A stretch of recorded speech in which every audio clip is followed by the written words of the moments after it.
morning, students. Welcome to our history class. Today we are going to proceed with the chapter number 6 of history, which is Vijayanagar and Bahmani kingdoms. We are going to learn the second part of this lesson. The Bahmani kingdom was another important southern kingdom that existed during the same time period when Vijayanagar kingdom existed. It was founded by Alauddin Hasan in 1347 AD.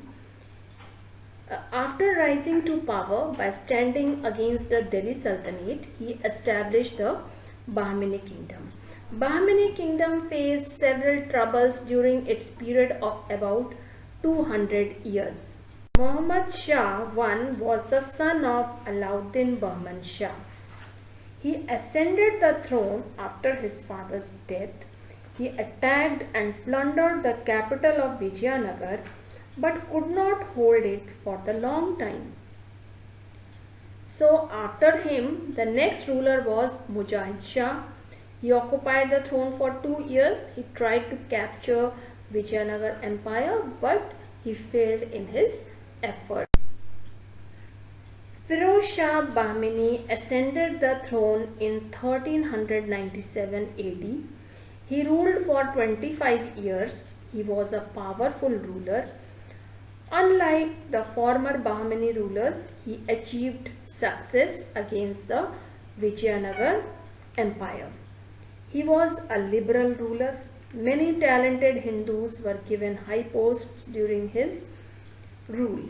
He maintained friendly relation with Hindu chiefs of Telangana. Sultan Ahmad Shah was the successor of Firoz Shah. He got victory over the Vijayanagar Empire like Ahmad Shah and plundered it. Mahmud Gawan ruled over the Bahmani kingdom for about 2 decades as the prime minister of 9-year-old Sultan Mahmud Shah III. Under his rule, Bahmani kingdom achieved great stability. He was Persian by birth who had come to India and settled down in the Deccan region. He was liberal in his political approach, and his liberal policies raised the strength of the Bahmani kingdom and brought peace. He kept a constant check on the Vijayanagar Empire and secured the frontiers of his kingdom by adding new territories. He was also a fine general. He was also successful in acquiring the treasures of Kanchipuram temple of Vijayanagar. He was a great patron of art and learning. He was well versed in mathematics, literature, and during his rule, a serious conflict was seen among different groups of people, and until 1538 AD, nobles continued to gain power. So, strength and prosperity of Vijayanagar and Bahmani kingdoms can be easily understood through their cultural achievements despite constant battles between the two.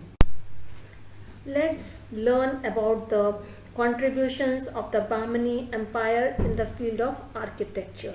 Numerous palaces and forts were built by the Bahmani kingdoms. Many beautiful tombs and madrasas were also built by them at Bidar and Gulbarga. Bahmani architecture mainly combined the elements of Irani and Indian style.